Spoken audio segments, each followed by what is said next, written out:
दोस्तों नमस्कार। हम पढ़ रहे हैं सीआरपीसी और सीआरपीसी में हमने चैप्टर 7 पूरा कर लिया है। अब है चैप्टर 8। तो चैप्टर 8 में क्या है, ये दोष सिद्धि से संबंधित और इससे पहले परिशांति से संबंधित ये जो चैप्टर है सेक्शन 108 से लेकर के 110 से काफी इंपॉर्टेंट चैप्टर है। इसमें से एक दो सवाल आ भी जाते हैं, तो इसको आज हम पढ़ेंगे। तो इसमें क्या है, सबसे पहले लेते हैं सेक्शन 106 को। 106 कहती है कि दोष सिद्धि पर परिशांति कायम करने के लिए प्रतिबुद्धि। इसके बाद वाली जो सेक्शन है उसमें तो क्या है कि अपराध को रोकने के लिए उससे पहले प्रतिबुद्धि ली जाती है, लेकिन इस सेक्शन के अंदर क्या है कि पहले व्यक्ति को जब दोष सिद्ध साबित कर दिया जाता है उसके बाद उससे परिशांति बनाए रखने के लिए इसमें जो भी है श्योरिटी ली जाती है। तो इसमें क्या कहता है कि पहला पॉइंट इसका कि जब भी किसी सेशन न्यायालय को या फिर जुडिशियल मजिस्ट्रेट को ऐसा लगता है कि किसी भी कोई व्यक्ति जिसने की उपधारा 2, ये है इसकी उपधारा 2, इसमें ये अपराध बताए गए। तो सबसे पहले इसकी उपधारा 2 को पढ़ लेते हैं कि उपधारा 2 क्या कहती है। उपधारा 2 में अपराध ये बताए गए हैं कि आईपीसी का चैप्टर 8 है अपना सेक्शन 141 से लेकर के 160 तक, जिसमें विधि विरुद्ध जमाव और ये इससे संबंधित बलवा वगैरह से संबंधित जो भी अपराध है उसके अंतर्गत आते हैं। इसमें सेक्शन 53A और B को छोड़ करके बाकी जो सारी सेक्शन है वो उससे संबंधित अगर किसी में उस व्यक्ति को दोष सिद्ध किया जाता है। दूसरा है इसमें हमला और आपराधिक बल का या फिर किसी रिश्ते से संबंधित अपराध, इसके अंदर उस व्यक्ति को क्या किया जाता है, दोष सिद्ध किया जाता है। तीसरा है आपराधिक अभितराज से संबंधित कोई अपराध जिसमें दोष सिद्ध किया जाए। और इसका चौथा इसमें है कोई भी ऐसा अपराध जिसमें क्या है कि परिशांति भंग हुई हो या फिर उससे परिशांति भंग होने की संभावना थी, उसमें अगर उस व्यक्ति को दोष सिद्ध साबित किया जाता है और इसके बाद कोई भी जो सेशन कोर्ट है और जुडिशियल मजिस्ट्रेट फर्स्ट क्लास, ये जो है अगर इस धारा में दोष सिद्ध व्यक्ति से क्या है कि उनको ऐसा लगता है कि ये व्यक्ति उसके बाद भी अगर रहे नॉर्मल वे में तो वो क्या है परिशांति भंग करेंगे।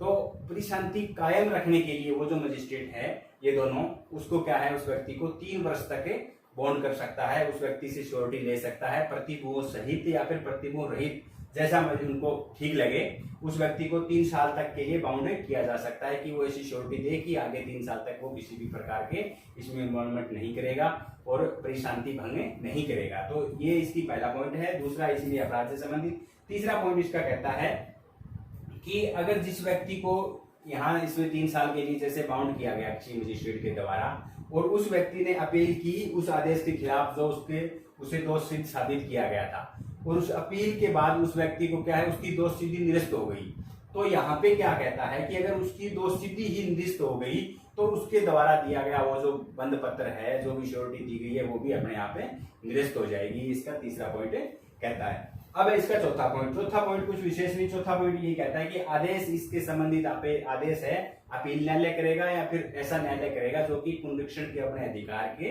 प्रयोग कर रहा है। तो ये है अपना सेक्शन 106। इसमें मैक्सिमम टाइम है 3 साल तक उसे बाउंड किया जा सकता है। अब है सेक्शन 107। सेक्शन 107 क्या कहती है कि अन्य दशाओं में परिशांति कायम रखने के लिए प्रतिबुद्धि। इसके अंदर क्या है कि किसी भी कार्यपालक मजिस्ट्रेट, जैसे हमने सेक्शन 106 पढ़ी थी तो उसके अंदर क्या था, जुडिशियल मजिस्ट्रेट फर्स्ट क्लास और फिर सेशन न्यायालय था, लेकिन इसके अंदर क्या है कोई भी कार्यपालक मजिस्ट्रेट हो सकता है। उसको कोई ऐसी इतला मिलती है कि उसके अधिकारिता क्षेत्र के अंदर कोई ऐसा व्यक्ति है जो कि परिशांति भंग करने वाला है, मतलब परिशांति भंग हुई नहीं है, होने की संभावना है, ऐसी उसे किसी प्रकार की इतला मिलती है, तो वो मजिस्ट्रेट उसे ऐसी मतलब ऐसा हो ही ना, उसे रोकने के लिए क्या है उस व्यक्ति को प्रतिभूओं सहित चाहे प्रतिभूओं रहित जैसे भी है उसे 1 साल तक बाउंड कर सकता है कि तुम ऐसा नहीं करोगे, ऐसी परिशांति भंग नहीं की जाएगी। इसमें क्या है, अपराध होने से रोकने के लिए सेक्शन 107 के तहत बाउंड किया जाता है। बल्कि 106 में क्या है, व्यक्ति दोष सिद्ध हो चुका है, जो पर्टिकुलर हमने अपराध बताए थे उसके अंदर, उसके बाद वो दोबारा से परिशांति भंग ना करे उसके लिए बाउंड किया जाता है 106 के तहत। इसके साथ इसका दूसरा पॉइंट क्या कहता है कि जो भी कोई भी कार्यपालक मजिस्ट्रेट है ये आदेश कब दे सकता है, तो इसकी क्या है कंडीशन ये लगाएगी या तो इसमें आदेश कब दे सकता है कार्यपालक मजिस्ट्रेट कि या तो वो स्थान जिस स्थान के अंदर ऐसी परिशांति भंग होने की संभावना है वो स्थान उस कार्यपालक मजिस्ट्रेट के लोकल जुरिडिक्शन मतलब स्थानीय अधिकारिता के अंदर है, या फिर वो व्यक्ति जो व्यक्ति ऐसा करने वाला है, परिशांति भंग करने वाला है, वो व्यक्ति उसकी लोकल अधिकारिता के अंदर है, तो वो क्या है, इसके अंदर आदेश सेक्शन 107 के तहत दे सकता है। तो अब अगली सेक्शन है सेक्शन 108। अब सेक्शन 108। सेक्शन 108 कहती है कि राजद्रोहात्मक बातें फैलाने वाले व्यक्तियों से सदाचार के लिए प्रतिभूति। तो इसके अंदर भी सेम वही है, सेक्शन 107 के अंदर भी कार्यपालक मजिस्ट्रेट था, तो इसके अंदर भी कोई भी कार्यपालक मजिस्ट्रेट हो सकता है। किसी कार्यपालक मजिस्ट्रेट को इसके अंदर क्या है कि कोई इतला मिलती है किसी प्रकार की कि उसकी अधिकारिता के अंदर, जो मजिस्ट्रेट है उसकी अधिकारिता के अंदर कोई व्यक्ति या फिर कोई व्यक्ति क्या है ऐसा कोई काम कर रहा है, मतलब लिखित रूप में चाहे मौखिक रूप में ऐसी कोई बातें फैलाने का प्रयास कर रहा है, वो चाहे उसकी अधिकारिता में फैलाने की कोशिश करे चाहे उसकी अधिकारिता से बाहर फैलाने की कोशिश करे, जिसमें क्या है कि ऐसे वाले अपराध, जो ये अपराध इसमें बताए गए हैं, अपराध क्या है कि section 124A, 153A, 295A IPC के अधीन कोई दंडनीय अपराध है, इसकी कोई दुष्प्रेरण कर रहा है, इसे फैलाने की कोशिश करता है किसी प्रकार से। दूसरा कहता है किसी जज के विरुद्ध कोई आपराधिक अपराध या फिर मानहानि संबंध कोई ऐसा लेख प्रकाशित करता है, कोई बात बोलता है। और सेक्शन 292 आईपीसी का कोई भी अपराध, दंडनीय अपराध कोई व्यक्ति करता है या उसका दुष्प्रेरण करने का प्रयास करता है, तो ऐसी इतला अगर किसी मजिस्ट्रेट को मिलती है तो वो जो मजिस्ट्रेट ऐसे उस व्यक्ति को क्या है 1 साल तक इसके अंदर बाउंड कर सकता है कि वो ऐसा कार्य ना करे। इसके लिए चाहे वो उसके लिए चाहे वो प्रतिभूति की मजिस्ट्रेट पे डिपेंड करता है कि उस व्यक्ति को खुद की सिक्योरिटी पे बॉन्ड उसे छोड़ दे या फिर कोई अन्य व्यक्ति की सिक्योरिटी भी ले सकता है, मतलब प्रतिभूति सहित चाहे प्रतिभूति रहित उसे 1 साल के लिए उसे बाउंड किया जा सकता है। इसका दूसरा पॉइंट क्या कहता है कि अगर प्रेस या पुस्तक रजिस्ट्रीकरण एक्ट 1867 के अधीन अगर कोई कार्यवाही की जानी है, इससे पहले हमने जो सेक्शन पढ़ी थी उसमें भी ये बताया गया था, तो उसमें क्या है कि स्टेट गवर्नमेंट के आदेशानुसार इसमें काम किया जाएगा। तो मुख्य बात वही है सेक्शन 108 की कि किसी भी मजिस्ट्रेट को ऐसी इतला मिल जाए कि कोई व्यक्ति ये जो अपराध जो बताए गए हैं ऐसा करने का प्रयास कर रहा है उस जुरिडिक्शन के अंदर चाहे बाहर, तो उस व्यक्ति को 1 साल तक सेक्शन 108 के तहत बाउंड कर सकता है। अब लेते हैं सेक्शन अगली को, सेक्शन 109 को। अब सेक्शन 109 कहती है कि संदिग्ध व्यक्तियों से सदाचार के लिए प्रतिभूति। उसमें भी वही कंडीशन है, कोई भी कार्यपालक मजिस्ट्रेट है इसमें भी 1 साल तक बाउंड करता है। बात मुख्य क्या है इसके अंदर, कोई ऐसा व्यक्ति है, किसी मजिस्ट्रेट को, कार्यपालक मजिस्ट्रेट को ऐसी इतला मिलती है कि कोई व्यक्ति उसकी लोकल जुरिडिक्शन मतलब उसकी स्थानीय अधिकारिता के अंदर वो व्यक्ति क्या है अपनी उपस्थिति छुपाने की कोशिश कर रहा है। वो जो उपस्थिति है इसलिए छुपा रहा है कि कोई व्यक्ति वो क्या है संज्ञेय अपराध कर सके, कोई भी को अपनी जगह ऑफेंस अगर करने के लिए वो अपनी उपस्थिति छुपा रहा है, तो वो मजिस्ट्रेट क्या है उस व्यक्ति को 1 साल तक के लिए बाउंड कर सकता है कि वो प्रतिभूति सहित या प्रतिभूति रहित अपनी श्योरिटी दे कि वो ऐसा कार्य नहीं करेगा। तो इसके अंदर क्या है अपनी उपस्थिति से अगर व्यक्ति को छुपाने की कोशिश करता है तो उसको 1 साल तक के लिए बाउंड कर सकता है कार्यपालक मजिस्ट्रेट, क्योंकि सेक्शन 106 को छोड़ के 7, 8, 9, 10 इसमें सभी में क्या 1 साल के लिए ही बाउंड किया जाता है। अब लेते हैं अगली सेक्शन को, सेक्शन 110 को। अब है सेक्शन 110। सेक्शन 110 क्या कहती है कि अभ्यासिक अपराधियों से सदाचार के लिए प्रतिभूति। इसके अंदर क्या है ऐसे अपराधी है जो कि क्या है कि आदतन अपराध के कंटिन्यू अपराध करने के लिए आते हैं, उनको बाउंड किया जाता है। तो इसके अंदर क्या है कि कोई भी कार्यपालक मजिस्ट्रेट है उसको ऐसी सूचना मिलती है कि कोई ऐसा व्यक्ति उसकी स्थानीय अधिकारिता के अंदर है जो कि ये जो अपराध बताए गए हैं ये वाले अपराध अभ्यासतः करता है, तो ऐसे व्यक्ति को क्या है 3 साल तक वो मजिस्ट्रेट क्या है बाउंड करता है। तो इसमें पहला क्या बताया गया है, पहला पॉइंट इसमें कहता है कि कोई भी जो व्यक्ति है वो क्या है अभ्यासतः लुटेरा है, गृह भेदक है, चोर है या फिर कूट रचयिता है, ऐसा काम वो क्या है अभ्यासतः करता है, मतलब ऐसा नहीं एक बार वाला नहीं, इसके अंदर अभ्यासतः वाले आएंगे सारे। दूसरा कहता है कोई ऐसा व्यक्ति है जो कोई चुराई हुई संपत्ति का रिसीवर है अभ्यासतः, मतलब संपत्ति को बार बार चुराई हुई संपत्ति वो खरीदता है। तीसरा इसका पॉइंट कहता है, वो कहता है कि वो जो व्यक्ति चोरों को क्या है संश्रय देता है, आश्रय देता है बार बार, और उसकी जो चोरी की जो संपत्ति है उसको वहन करने में, उसे छिपाने में उनकी क्या है मदद करता है, अभ्यासतः करता है ऐसा, ये इसका तीसरा पॉइंट। चौथा पॉइंट कहता है वो व्यक्ति अभ्यासतः व्यापरण करता है, अपहरण करता है, उद्यापन करता है यानी कि एक्सटोर्शन करता है, छल रिष्टि करता है, और आईपीसी का जो चैप्टर 12 है उससे संबंधित अपराध करता है, और जो सेक्शन 489A से लेकर D जो कि अपने करेंसी नोटों से संबंधित है उसका कूटरचन ये वाले काम अभ्यासतः करता है।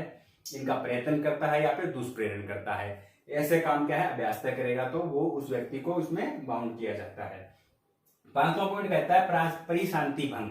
परिशांति भंग का हमने इससे पहले भी पढ़ा था। कोई व्यक्ति जैसे परिशांति भंग के लिए सेक्शन 107 के तहत भी बाउंड किया जाता है। तो 7 में इसमें अंतर क्या है, 7 के अंदर क्या परिशांति भंग होने की संभावना होती है, इसे रोकने के लिए उसे सेक्शन 107 के तहत बाउंड किया जाता है। बल्कि इसके अंदर क्या है, अभ्यासतः ऐसा व्यक्ति अगर कोई करने लग जाता है तो उसको सेक्शन 110 के तहत बाउंड किया जाता है। जो व्यक्ति अभ्यासतः अगर परिशांति भंग से संबंधित अपराध करेगा तो उसे 110 के तहत बाउंड किया जाएगा। अब इसका अगला छठा पॉइंट कहता है कि निम्न जो काफी सारे इसमें अपराध बताए गए कई एक्टों से संबंधित, उनको क्या है, उसका प्रेरण और दुष्प्रेरण करता है, वो भी अभ्यासतः करता है। तो इसके अंदर वो पॉइंट बताए गए हैं जैसे कि ड्रग्स से संबंधित, ड्रग और कॉस्मेटिक संबंधित एक्ट है, उस एक्ट का कोई अपराध करता है। या फिर इसमें दूसरा बताया गया है विदेशी मुद्रा एक्ट है, उसका अपराध करे। कर्मचारी भविष्य निधि से संबंधित अपराध करता है। सीमा शुल्क एक्ट है, विदेशियों बीमे संबंधी, ये कई पॉइंट इसमें बताए गए। या फिर जमाखोरी से संबंधित कोई ऐसा जो अपराध है उसको क्या है, वो बार बार वो व्यक्ति करता है तो उसको भी इस धारा के तहत बाउंड किया जाता है। और ये मुख्य पॉइंट ये है, जी पॉइंट, 7वां पॉइंट इसका, कि ये कोई ऐसा व्यक्ति इतना दुशासिक और इतना भयंकर है कि उस व्यक्ति को खुला छोड़ना समाज के लिए फायदेमंद नहीं है, समाज के लिए हानिकारक है, ऐसा प्रतीत होता है। यानी कि ये जो बीसी है वो व्यक्ति क्या है, अपराधिक है, तो उस बीसी को भी सेक्शन 110 जी के तहत बाउंड किया जाता है। ये सवाल बहुत बार आ जाता है कि अपने इलाके के बीसी को इस धारा के तहत बाउंड किया जाता है और कितने टाइम के लिए बाउंड किया जाता है, तो वो उसका आंसर आएगा सेक्शन 110 जी के तहत उसे 3 वर्ष तक के लिए उसे बाउंड किया जा सकता है। तो ये है इसका जी पॉइंट। तो इसके मामले में अगर ऐसे अपराध करने वाला व्यक्ति की सूचना अगर कार्यपालक मजिस्ट्रेट को मिलती है कि ऐसा कोई व्यक्ति उसके इलाके में है, तो वो मजिस्ट्रेट क्या है, उसे 3 साल तक के लिए प्रतिबोध सहित चाहे प्रतिबोध रहित तो उस व्यक्ति को बाउंड कर सकता है। तो ये अपना चैप्टर सेक्शन 106 से लेकर के 110 तक है। इसमें मुख्य बात एक बार अगर हम रिपीट भी करें तो सबसे पहले हमने सेक्शन 106 ली। 106 सेक्शन के अंदर क्या है, व्यक्ति क्या है, दोष सिद्ध व्यक्ति है, उस व्यक्ति को 3 साल तक के लिए बाउंड करता है। उसके अंदर सेशन कोर्ट है और जुडिशियल मजिस्ट्रेट फर्स्ट क्लास है उसके अंदर। बाकी के अंदर ये जो सेक्शन है इसमें सबके अंदर कार्यपालक मजिस्ट्रेट कर सकता है, लेकिन उसके अंदर जुडिशियल मजिस्ट्रेट फर्स्ट क्लास और सेशन कोर्ट ही बाउंड कर सकते हैं।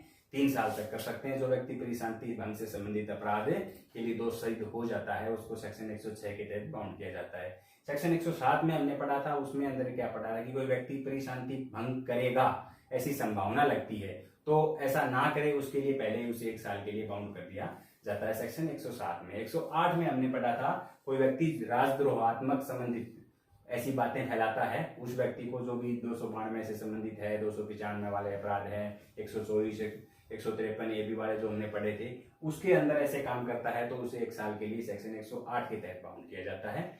109 के अंदर ऐसा कोई व्यक्ति है, वो व्यक्ति क्या है, अपनी उपस्थिति छुपाने के प्रयास कर रहा है किसी एरिया के अंदर, इसलिए छुपा रहा है कि वो कोई संज्ञेय अपराध कर सके, तो उस व्यक्ति को 1 साल के लिए बाउंड किया जाता है सेक्शन 109 के तहत।